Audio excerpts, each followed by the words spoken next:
Ao nosso primeiro editorial desse sabadão abençoado, nosso café com política. Ontem ficou faltando um vídeo, né, pessoal? Eu tô de viagem novamente, tá? E acaba que o hotel que eu fiquei tem uma internet horrível, tá? E a internet dos dados móveis também não tá lá grande coisa. Então, ontem eu não consegui fazer o último vídeo, né? Tava custando abrir aqui, na verdade é o hotel que eu estou, né? Então eu tô gravando para colocar o vídeo, tá levando mais de hora para carregar e aí não dá para colocar os vídeos no tempo certo, tá? No tempo que eu quero colocar. Mas enfim, vamos falar sobre tudo que tá rolando, o que tá acontecendo. Vocês viram o caso do Hélio Negão, que tá chamando a atenção pra caramba. É o deputado Hélio Lopes, né? Eu o chamo de Hélio Negão, ele me pediu pessoalmente para que eu o chamasse de Hélio Negão, né? Quando eu estive na Câmara dos Deputados, isso em 2021, né? Eu visitei vários deputados, entre eles o Hélio Negão, tá? E ele que tem um assessor que é um cara, gente boa demais, o Jacques, nos atendeu pelos pleitos que à época eu levava dos aposentados, das pessoas com autismo. E aí ele mesmo me falou, ó, Hélio Lopes não, eu sou Negão, tá? Se o cara falou, pra mim é o Hélio Negão, né? Olha, ontem ele fez uma coisa que pra mim os deputados já deviam ter feito há muito tempo por causa da anistia.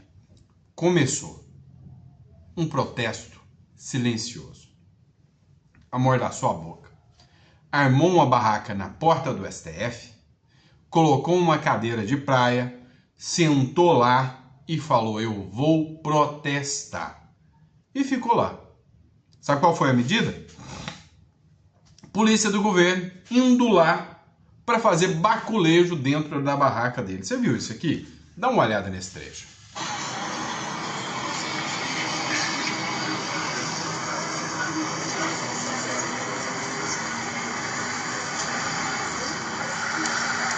Ó, o que aqui fala? Ó, com mordaça, camisa de Israel e Bíblia na mão. A melhor forma que a direita tem de protestar. Tá vendo? Foi no sol, ficou lá e começou um protesto, tá? Pois é, isso aí chamou uma atenção, né, pesada. A Polícia Militar do Distrito Federal foi lá, né, fiscalizá-lo, né? E fazer um baculejo, eu vou tirar o som aqui, tá? Foi lá para investigar a barraca dele, né? Para abordar, visitar a barraca, ver o que estava acontecendo lá dentro, né? Isso foi uma cena, né, que foi publicada pelo próprio Sóstenes Cavalcante. E aí, eu tô pegando alguns trechos, né, que eu peguei na internet, em alguns jornais, né? E vamos lá. A polícia interroga deputado do PL que está acampado em frente ao STF, né? Ela foi lá interrogar e falar, não, mas peraí, por que você tá aí? Né? Tá vendo? Ele não falou nada, amordaçado.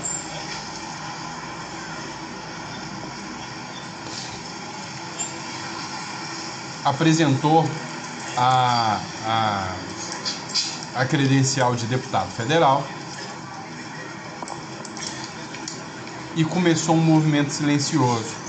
Não avisou para ninguém, não fez alarde, não fez auê, não fez bravata, só foi e começou a fazer aquilo que o Estado democrático de direito permite, que é manifestar, que é expor o seu ponto de vista, que é expor o seu pensamento, né? E aí as pessoas se solidarizaram. Manifestantes fazem roda de oração em volta de barracas em frente ao STF. E aí começou, né?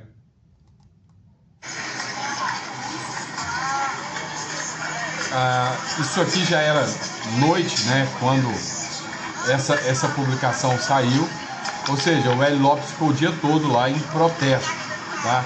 Em protesto. Levantou para fazer oração. Senhor nosso Deus, nosso Pai soberano, dono dos céus e da terra, Pai, não cai uma folha de uma árvore, se não for da tua vontade. A última palavra do Deus. Nós estamos aqui na nossa frente. Deus vem.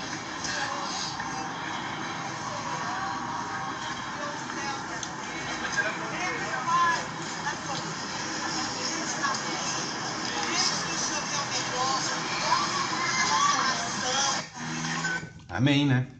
Amém. E aí, né? Logo depois disso, deputados começaram a chegar também para colocar barracas lá também. Dá uma olhada. Matéria do Metrópolis, tá? Segundo deputado, monta a barraca na frente do STF para protestar contra Moraes. É esse o caminho, tá? É esse o caminho. Segundo deputado, monta a barraca para protestar contra Moraes. O coronel Crisóstomo, do PE de Roraima, se juntou ao deputado Hélio Lopes no protesto contra o ministro. Toda a oposição tem que estar aqui, gente. É a oposição inteira que tem que fazer greve de fome, que tem que parar lá e isso chamar a atenção do mundo.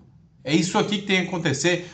Todos os deputados de oposição, senadores de oposição que estão indignados, teriam que ir para lá, fazer greve de fome, fazer mobilização. E eu queria ver o que vai acontecer. Vão mandar retirar esses deputados de lá na porrada, na pancada? É isso que vai acontecer? É isso que vai acontecer? Então, assim, o Hélio Lopes, ele pode ter começado de forma silenciosa, de forma solitária, de forma humilde, né? Algo que pode se tornar um divisor de águas, algo grande para nossa nação. Eu estou procurando aqui para ver se eu encontro, tá? Se eu localizo aqui, teve um trecho em que o Sebastião Coelho foi também até o local onde o Hélio Lopes estava. Eu acho que eu não tenho a publicação aqui. Deixa eu ver. Achei, tá? O Sebastião Coelho, desembargador, também foi lá, né, gravar com o Hélio Lopes. Acompanha. Os poderes em apoio ao deputado Hélio Lopes no seu protesto silencioso por liberdade. Não tem um grito maior por liberdade do que o silêncio. E nós temos que lutar enquanto é tempo por nossa liberdade. Essa opressão que esse ministro Alexandre de Moraes, que é um criminoso, isso não é um juiz, está fazendo com o nosso país, não está correto. Então você que está em Brasília, venha passear aqui na Praça dos Três Poderes, fazer um passeio pacificamente, bater papo com as pessoas que estão aqui e em apoio ao deputado Hélio Lopes. Eu ficarei aqui com ele o tempo que for necessário dentro dessa manifestação silenciosa, que representa muito para todo o nosso país. Aqui na Praça. Olha, eu vou ser sincero com vocês. Isso aqui pode se tornar um movimento grande, tá? Pode se tornar um movimento que pode romper fronteiras. É um movimento que pode romper, né, barreiras. E aí, agora, a única coisa que nós podemos fazer é declarar que toda solidariedade, né, ao deputado federal Hélio Lopes e todos da oposição que vão para lá, tá? Então, assim, eu digo uma coisa, aos deputados de oposição, o mínimo, e senadores, o mínimo que deveriam fazer é se juntar ao Hélio Lopes nesse protesto silencioso, né, em defesa da democracia, em defesa da liberdade de expressão, em defesa do Brasil. Isso é importante, tá? Mas vamos lá. É o seguinte, algumas questões estão chamando ainda, né, embates, né? Por exemplo, um grupo de senadores foi lá para os Estados Unidos, o que incomodou, de certa forma, o Eduardo Bolsonaro, que disse que o Donald Trump não vai atender nenhum desses senadores que foram aos Estados Unidos. O senador Marcos Pontes entrou em confronto direto com o Eduardo Bolsonaro, dizendo que é papel dos senadores, sim, ir lá tentar resolver esse problema aqui, ó. Essa é a publicação, o Vinícius Carrion republicou aqui, né? E aí a nota diz o seguinte, ó. Astronauta Marcos Pontes. Comitiva do Senado em Washington. De onde surgiu essa ideia? Essa comitiva do Senado em Washington não surgiu de última hora. é fruto de um trabalho construído com seriedade e visão estratégica, com o objetivo de fortalecer o diálogo entre os parlamentares do Brasil e dos Estados Unidos. O momento internacional exige atenção. Debates como o tarifaço do Trump, a relação dos Estados Unidos com os BRICS e a venda de petróleo russo ao Brasil impactam diretamente o nosso Brasil. Não estamos aqui para negociar. Isso cabe ao Executivo, mas estamos aqui para representar o Parlamento, ouvir, dialogar e levar posição firme do Senado brasileiro. Senador astronauta Marcos Pontes, integridade e compromisso com o Brasil, tá? E ainda postou uma foto dele aqui, tá? O que rola? O Vinícius Carrion escreveu aqui, ó. Não é possível que o senador astronauta Pontes não tenha entendido absolutamente nada. É inacreditável. Ou seja, não se trata de dialogar com o governo Trump. Vai além disso, tá? É uma mobilização hoje que acontece, né, em relação ao governo Donald Trump, em relação ao tarifaço que existe, né, onde Lula, a cada dessas ações que faz, cria um embaraço maior com os Estados Unidos. E não há Senado que vai recuar agora o Donald Trump. Tá? Então não adianta. O Marcos Pontes indo junto com a comitiva, até da esquerda, para defender um diálogo com o Donald Trump, pelo contrário, ele só enfraquece o discurso hoje, né? Ou seja, com a esquerda. Então, essa é a crítica que o Astro Pontes, né, o Marcos Pontes recebe. Vamos lá. Publicação da CNN, né? O deputado Coronel Crisóstomo fez uma publicação onde ele escreveu o seguinte: urgente. A negligência de Lula pode custar ainda mais caro para os brasileiros. Veja a matéria da CNN. E eu vou colocar um trecho aqui para que vocês possam ver, tá? Realmente nós podemos chegar num momento caótico, né? Um momento assim, gritante desse embate político entre Brasil e Estados Unidos. Acompanha só.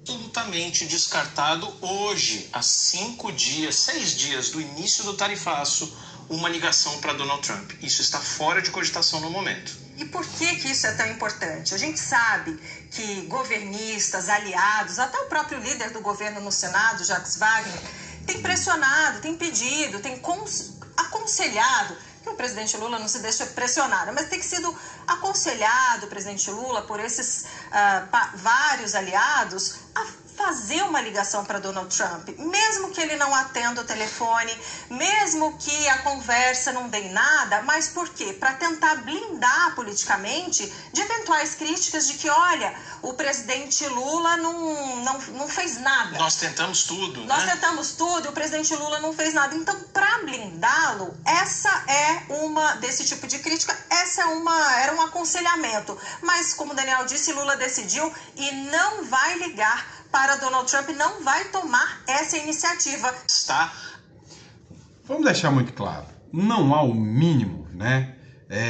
O mínimo interesse do Lula em encerrar esse assunto. O Lula causou isso e ele quer manter isso até as últimas consequências. O senador Flávio Bolsonaro fez uma publicação onde ele diz o seguinte: o Lula não será mais presidente do Brasil, afirma Flávio Bolsonaro. Dá uma olhada. Bom, Bruno, se nós tivermos eleições livres e transparentes em 2026, a primeira certeza que eu tenho é que Lula não será mais o presidente do Brasil a partir de 2027. Um governo trágico, desastroso que ele faz, que prometeu esperança para o povo brasileiro e está entregando só decepção. E é óbvio que toda essa perseguição com relação ao maior líder da direita, o presidente Jair Bolsonaro, isso gera uma sensibilidade por grande parte da população, Bruno. Então você vê que essa humilhação ele é Bom, Bruno, se nós tivermos eleições, tem a credibilidade para sim pedir votos para deputados, para senadores, para governadores, que eu não tenho nenhuma dúvida, nós seremos a maioria, tanto na Câmara quanto no Senado, uma maioria ainda maior do que aqui nós temos hoje com relação a parlamentares que se intitulam como conservadores e de direita, e eu não tenho nenhuma dúvida que a partir de 2027, se a gente não conseguir resolver os problemas do Brasil até lá, e eu estou insistindo com isso aonde eu falo, Bruno, a solução para esse tarifaço lá nos Estados Unidos não está lá nos Estados Unidos. A solução está aqui no Brasil. A solução está aqui, a gente aprovar a anistia. E a gente tem voto para aprovar a anistia. Mas sabe por que ela não é sequer pautada? Porque o Alexandre de Moraes ameaça o Congresso Nacional, falando o seguinte, ó, se aprovar essa anistia, no dia seguinte eu vou declarar ela inconstitucional aqui no Supremo. Quer dizer, que independência entre os poderes é essa? É que harmonia que existe? Nada, nenhuma. É o nosso Estado democrático de direito completamente subvertido. Isso tem que mudar até lá. E cabe a nós a solução. Não está difícil resolver, mas a gente tem que ter autonomia, os poderes têm que voltar a ter a sua independência para poder cumprir com as suas obrigações, como é uma competência exclusiva do Congresso Nacional, aprovar ou não uma anistia. Pois é, essa pauta da anistia parece estar cada vez mais longe.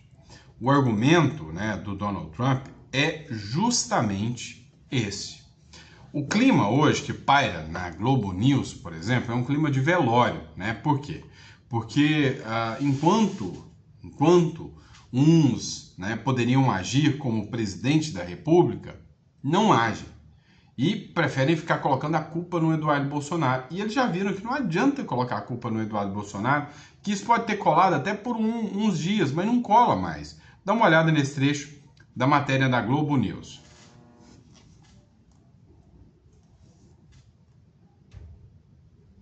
É uma atitude miliciana, né? Quem ameaça de uma forma assim chama-se miliciano, né? É uma cultura miliciana. Olha, você tem que se curvar ao que eu quero porque eu sou dono do pedaço. E ele está sendo dono do pedaço, mas considerando o dono do Brasil inteiro. E com certo respaldo do presidente da maior potência do mundo. Então, é uma sandice isso tudo que está acontecendo. E começa com uma briga com o Alexandre de Moraes e hoje ele quer colocar o país inteiro de joelhos. Ele quer humilhar o Alcolumbre, ele quer humilhar o Hugo Mota, ele quer humilhar o Legislativo, ele quer humilhar o Judiciário e o Executivo. Ele quer o país de joelhos para uma potência estrangeira. Isso é uma guerra. Ué, eu pensei que ele era só um bananinha, né? Uma piada entre as mesas de conversa, né? Olha, o que dá a entender é que não é bem assim, né? O que a gente chega a entender é que o Eduardo Bolsonaro, por mais que seja, ele está levando porrada da oposição, da base do governo, ele está levando porrada da imprensa, mas ele está ganhando até força. Dá uma olhada nessa publicação da Revista Oeste, por exemplo. O Eduardo Bolsonaro, né? Câmara descarta a cassação de Eduardo Bolsonaro, mas o impasse persiste em ano eleitoral. A possibilidade de Eduardo Bolsonaro perder o mandato por ausências em 2025 está descartada. De acordo com as normas atuais da Câmara dos Deputados, mesmo se faltar a todas as sessões do ano sem justificativa, ele não corre o risco imediato de cassação. O deputado que permanece nos Estados Unidos desde o início do ano com a família está amparado por um ato da mesa diretora de 2017. Esse regulamento determina que a apuração oficial de faltas só ocorre a partir de 5 de março do ano que vem, retardando qualquer processo. Ou seja, somente no ano que vem, né, começa essa busca aí, né, sobre as faltas do Eduardo Bolsonaro. E aí, né, eu acho interessante porque o Eduardo Bolsonaro, né, vai poder articular, ele tem até março do ano que vem para poder articular ou um ministério, ou um cargo, alguma coisa nesse sentido. E aí, esse barulho esquisito que vocês ouviram aqui é a matéria aqui, ó, do Ceará Antenado, ó. Tá? Só para dar emoção, né? Ó, Barroso cancela palestras em universidades dos Estados Unidos após o visto ser cancelado. Deve estar pistola com Trump e com Eduardo Bolsonaro. O cancelamento de vistos de 8 dos ministros da corte atingiu em cheio a ativa agenda acadêmica internacional do presidente do Supremo Tribunal Federal, ministro Luiz Roberto Barroso. Antes do anúncio dos Estados Unidos, o ministro tinha convites já aceitos para falar nas universidades de Yale, Stanford e Nova York. Barroso também, ainda, uma ligação permanente com a Universidade de Harvard, é o mais afetado pela sanção ao Supremo. O Barroso, que é uma figura assim, famosérrima, né, perante os capitalistas malvadões e yankees, né, como é que chama? Capitalistas colonialistas, malvadões americanos. Diante deles, o Barroso era o que mais gostava de estar junto com eles e foi o mais afetado. O Barroso é mais famoso nas suas palestras do que o Rogério Carnal, esquerdista, do que o Pondé, de direita, do que o Cortella, né? Muito coerente o Cortella em muitas falas, mais do que a Monja Cohen. Se brincar, né? O Barroso dá mais palestra até do que o Pablo Marçal, né? Que dá palestra todo final de semana. Então, assim, foi impactado, né? Foi impactado. E aí, vem cá. Vocês conhecem o Efraim Filho, né? Da Paraíba. Gente boa pra caramba, tá? Gente fina. Ele é do União Brasil. E apesar do partido ainda estar nesse lenga-lenga com o Lula, ele já chutou o balde e falou, olha, tô fora. Candidatou a governo do estado, da Paraíba, e recebeu o apoio da Michele Bolsonaro. Líder da União no Senado, rompe com Lula e divide palanque com Michele Bolsonaro. A ex-primeira-dama, Michele Bolsonaro, declarou apoio à pré-candidatura do líder do União Brasil no Senado, o Efraim Filho, da Paraíba, ao governo da Paraíba nesta sexta-feira. A sinalização representa o rompimento do senador com o governo do presidente Luiz Inácio Lula da Silva.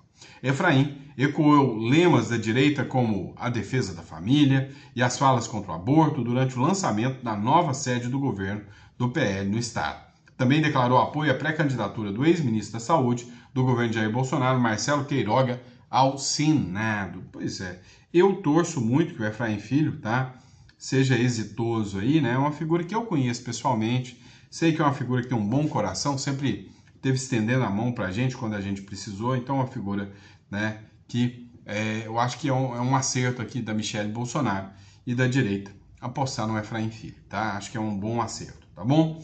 Vamos lá, pessoal. O Eduardo Bolsonaro fez uma publicação no Instagram dele, onde ele diz o seguinte, abre aspas, qual o futuro de nossos filhos no Brasil que história não nos conheça como covardes? Dá uma olhada no trecho dessa fala aqui, que é bem polêmica, do Eduardo Bolsonaro.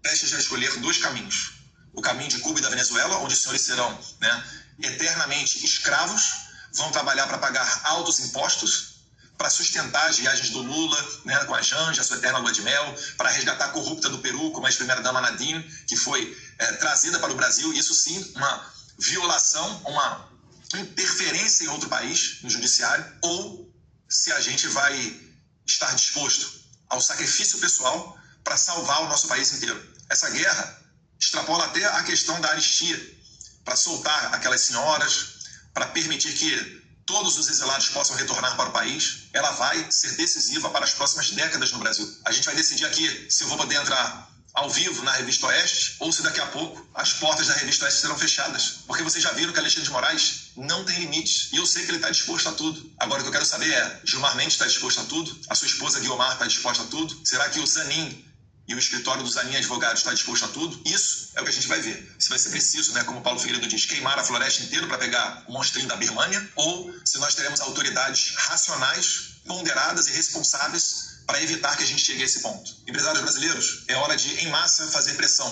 contra o Alexandre de Moraes, bater na porta do STF e do povo ir para as ruas, principalmente, né, dia 3 de agosto, além de outras eventuais manifestações. Nós estamos prestes a escolher dois caminhos. Pois é. O Eduardo Bolsonaro, que se tornou, né, uma voz conservadora, né, no discurso com os Estados Unidos, né, e assim, a fala do Eduardo Bolsonaro é isso. O agro vai ter que bater na porta do STF, né?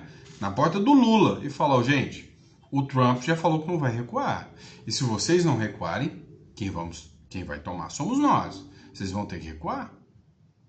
Vai lá, solta o Bolsonaro, libera o Bolsonaro e vê se as tarifas vêm. Se a tarifa vier, aí vocês mandam prender o Bolsonaro de novo.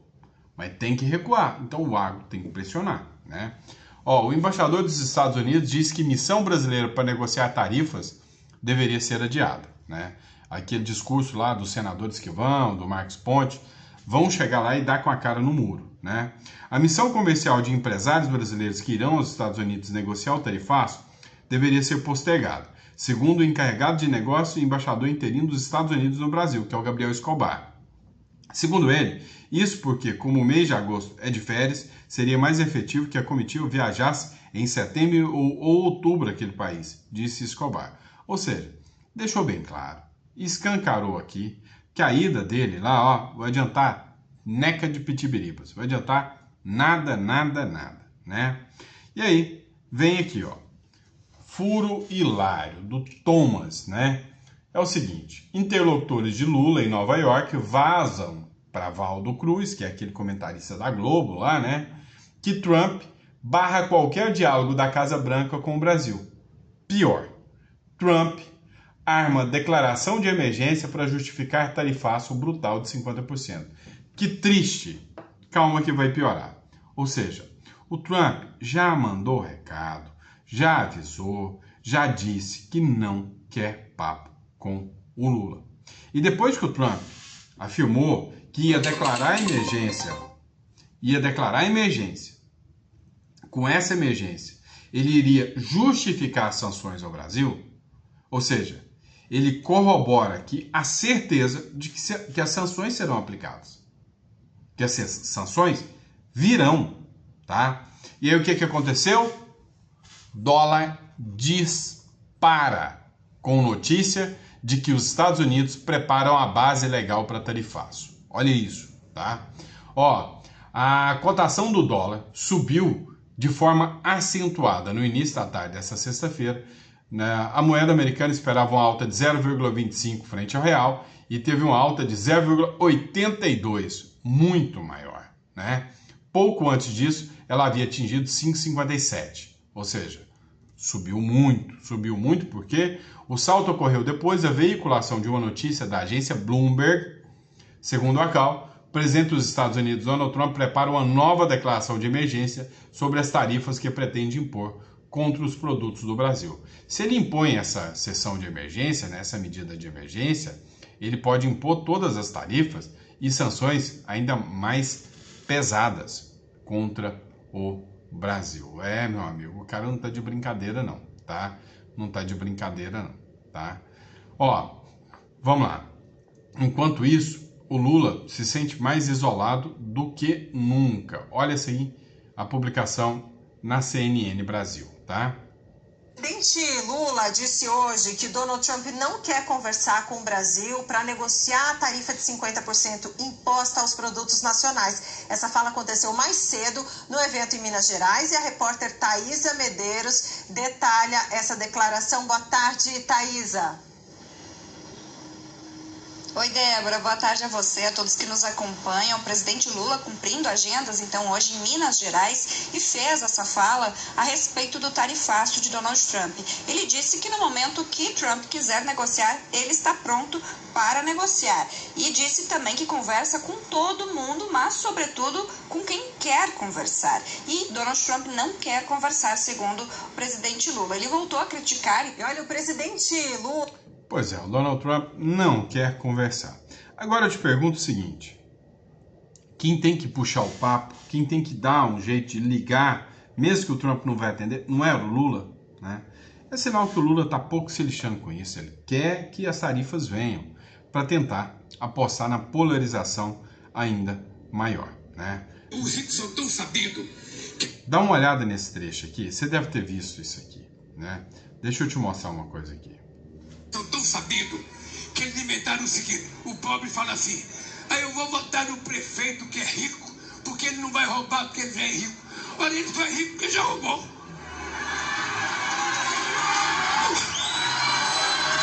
Os ricos são tão sabidos.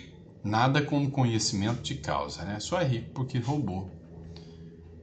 Se eu tivesse 7 milhões para declarar na campanha eleitoral, eu acho que eu ia ser rico. Eu acho que essa fala aqui é de conhecimento de causa, tá? Conhecimento de causa de quem quer a polarização, de quem aposta na briga dos nós contra eles, de quem aposta de que o rico contra o pobre é o melhor caminho, o negro contra o branco é o melhor caminho, o gay contra o hétero é o melhor caminho. Essa é a aposta desse tipo de gente. Gente que gosta da guerra de narrativas. Vem cá, muita gente criticou o discurso do Temer. E com razão, não dá para confiar no Temer, né? Ele não é confiável. Agora, uma coisa a gente precisa entender, que é preciso de pacificação, é preciso. E a forma de pacificação é como? Anistia ampla, geral e restrita. E parar com esse negócio do nós contra eles. Começa assim. E aí, né, a gente vai estar acompanhando para ver se no próximo bloco tem pelo menos uns 10 deputados lá acampando com o Hélio Negrão. Tá bom? Obrigado, pessoal. Fiquem com Deus e até o próximo editorial.